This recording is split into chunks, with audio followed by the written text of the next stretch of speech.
decided it was time to introduce calm and relaxation. Say, he said, now we've made out like we're a crew of madmen. Where's the freedom marches in this town? Any chance of a few beers? Giovanna smiled. No freedom marches in Venice.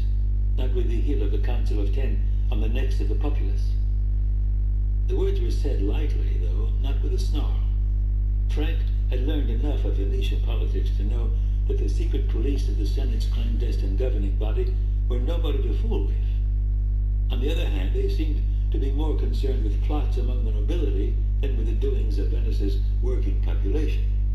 Not surprising, that. The artisans of Venice, especially the workers at the arsenal, had a rather fearsome reputation themselves, and the Venetian powers that be had always been careful not to aggravate them.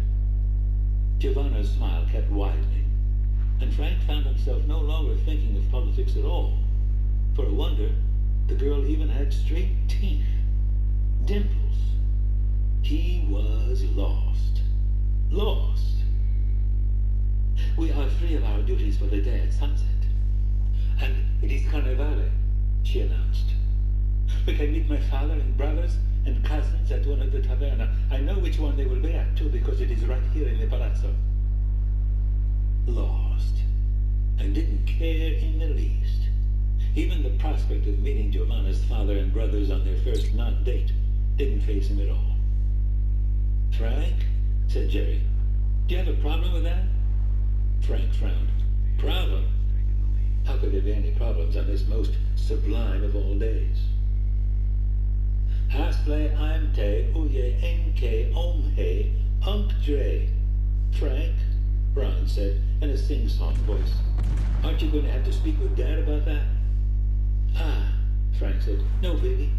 Dad calmed down, and I think you'll notice he didn't mind us staying up on the way down here as long as we were with Father Gus. Oh, yeah, Ron nodded. He could see the plan right enough. Guys, Jerry was looking worried. If this is going to be anything like, he gave Giovanna a nervous glance. I mean, like a date. Now the nervous glance came to Frank. Okay, dates. I'm not trying to horn in on you, but Amy May, Ishes Atge Renfe. I'd like not to bring the priest, okay? Giovanna was frowning. I don't understand some of those words, but if you want me to give you dates, I warn you, it is expensive. How much money you have? All three Stone brothers stared at him. Frank's heart stopped. The girl he was completely fascinated with, practically the love of his life already, turned out to be a prostitute. She spread her hands, a bit exasperated. What do you expect? Dates have to be imported into Venice, from the Levant, I think. Frank's heart started up again. Now, Jerry, said Ron, leave it to your big brothers to be ahead of this situation. If Frank's thinking what I think he's thinking, I think we're thinking of the same plan. To Giovanna, he added, the word dates is just a slang expression. We'll explain it later. It's complicated, but it doesn't mean those fake things. Jerry stroked his chin theatrically. I think that I'm thinking what I think you're thinking, Frank. I really think so. Then you don't exist, said Frank firmly, on the best authority, Descartes himself, who's still alive, remember, and so your opinion can and should be discarded. Just try and keep up, okay? We are done here, yes? Asked Giovanna.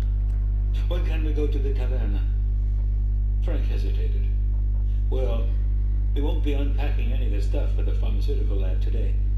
Dad told me he wanted to make sure we had a safe place to set it up first, but I promised Magda we'd go help them get moved in downstairs, and we'll probably run into Father Gus while we're down there. Giovanna, I suspect it's where you're going to get sent next anyway. Our stepmom travels with enough stuff for a medium-sized army, and it'll take some doing to get them squared away. Sharon's no piker either, whether weeds or not. Giovanna tilted her head on one side. What is a piker and a wither, and why would neither of them want weeds? Your father is a buon dottore, yes? Yeah, but he's a chemist, not a doctor. Giovanna frowned. We were told that Thomas Stone was a maker of medicine. The Indian hemp? Well, yes, he makes medicines and he sets bones and some other simple stuff, but he's not what you'd call a doctor. Sharon Nichols is really the dottore in our delegation. I think there should be dottore Teresa, actually. That made her eyebrows shoot up. She rattled off something in Italian that Frank couldn't follow at all. What? I mean, please say that again, slower. Giovanna tried it in English. You have a lot of doctors, even female ones. But your father seems like nothing special? Ah, I guess, said Frank, unsure where this was leading. From what we hear, you see, he makes physics and medicines that are better than anything we have ever known. The mist that kills lice, the DDT, I think it is called. And the specific against all illnesses, the chlorpheniramine. Chloramphenicol, Ron said. See, chlorpheniramine. We heard that your father makes all these. He makes some other stuff too, Frank said. His father would want to be modest, but Frank thought he overdid it. He makes hash for pain and some disinfectants and some herbal medicines. He consults for some of the other chemists on the drugs they make. Dad knows a fair bit about making medicines, but it's not what he does for money. He scratched his head a moment. I guess you could say he's the best. He searched for the word in Italian, but couldn't find it. Drug maker in Grantville, but that's practical industrial chemistry. He's one of the two with the theoretical training to understand how it all works, so. Dad's good at research, he grinned. You won't get what this means, but he made LSD in the 60s. No, said Giovanna, looking thoughtful. I do not know what it means. Do I need to? Frank exchanged a look with Jerry and Ron. On the whole, he said, I don't think you do. Let's just say it was a hard thing to do, and he did it. Now he makes dye and disinfectant and some other things. Yes, and medicines. Anyway, said Jerry, what were you saying about Dad? Oh, said Giovanna, only that it is always the way with the natural philosophers that they have a huge amount of baggage. There are many in town, and we have been working in many places that have needed extra chambermaids, and we see a lot. Frank nodded. Sure enough. So let's go see how they're getting on.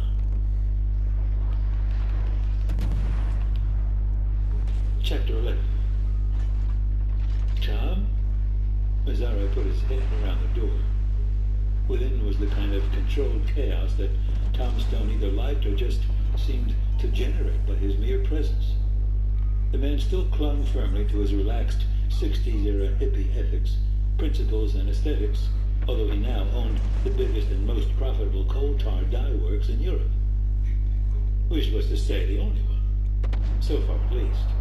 Years of recreational pharmacology on top of a nearly completed master's degree in the real thing made Tom Stone, also known as Stoner, for reasons that were not hard to deduce, the leading research, industrial, and medical chemist in 17th century Europe, if not the world.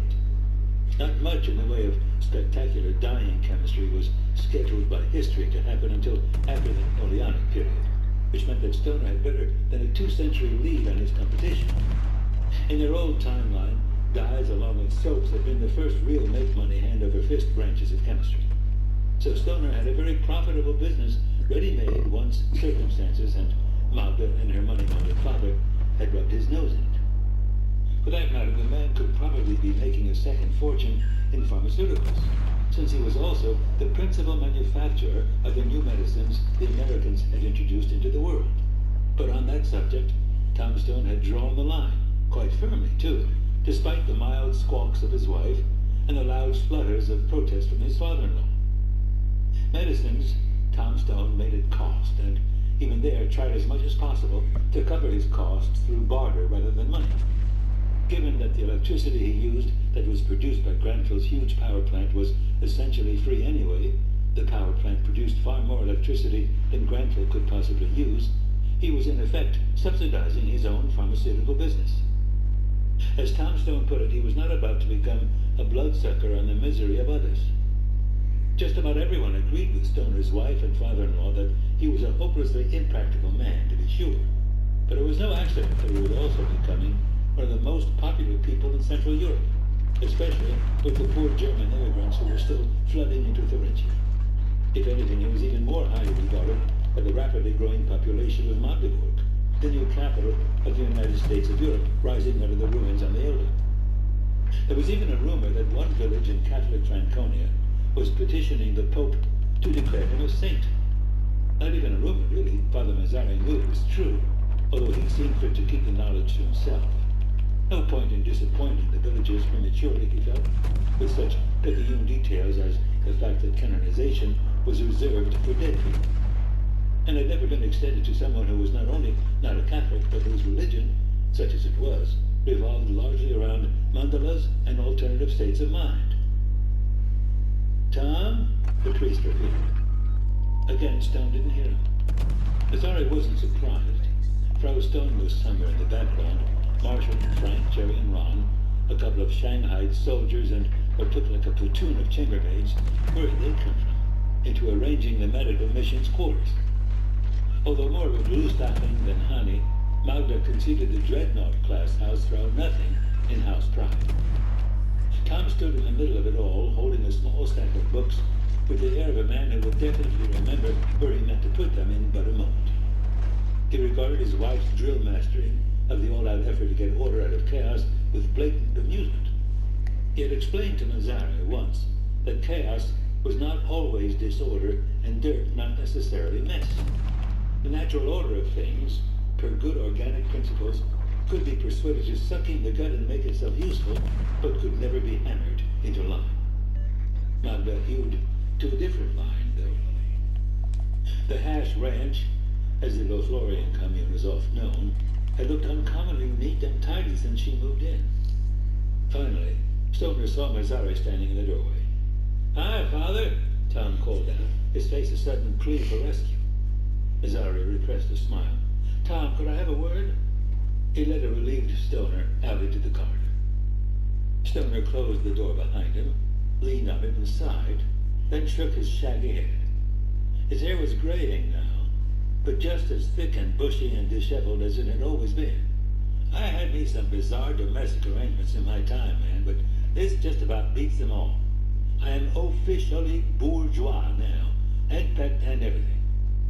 "Stoner, that's kind of why I'm here to talk to you." "Oh? Yeah, it's Hani." Mazzari chewed his lip a moment. I promised her." Stoner frowned. "The boys were saying that they might go out for a drink or two with Gus after he dropped by. I kind of wondered." Mazzari nodded. It was no wonder Stoner knew. News from Hani tended to get around fast, and everyone knew Father Heinzig. It was obvious to anyone with more brains than God gave a rabbit what he suffered from as well, even by the standards of a time when drunkenness was the norm. Gus could put it away, and left to his own devices he dared. It was Mazzari's guess that without Hani all these years, he would have wrecked himself long since. Not as fast, perhaps, as he would have without Jesuit discipline, but still wrecked. For all his playing of a long-suffering, henpecked husband, he actually clung to Hani like the rock she was. "Tom," he said, "I promised Hani I wouldn't let Gus hit the sauce too hard.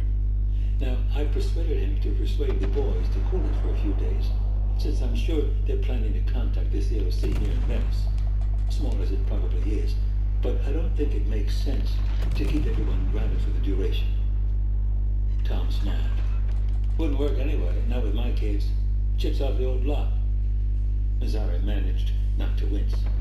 "So, could you ask the boys to keep an eye on Gus? Keep him talking at least, since that seems to keep him from drinking so much." Stoner nodded. "I'll tell them. They're good about that sort of thing. And they like Gus. They consider him a superannuated jock, but without the attitude." Mazzari walked back down to the embassy reception room in a thoughtful frame of mind. On the way, he turned the corner on the staircase and bumped into a small, dark-haired man wearing a pointed yellow hat. Literally bumped into him, since it seemed neither of them was paying much attention to where he was going. "Please forgive me," Mazzari said. "Can I help you?" The man was short and slight and looked, yes, Jewish. He was wearing a distinctly loyally gown and had a tooled leather briefcase under his left arm. That would mean he was Signor Rosato? "Ah, yes," said the little man. "Benjamin Rosato at your service. Might I assume that you are Father Mazzari of Grantville?" "Indeed." "Were you at the ceremonies earlier today?" "No, Monsignor. Jews were not permitted to be present at that. I watched from a window. Do I find you settling in here?" Mazzari frowned. "Should I take it up with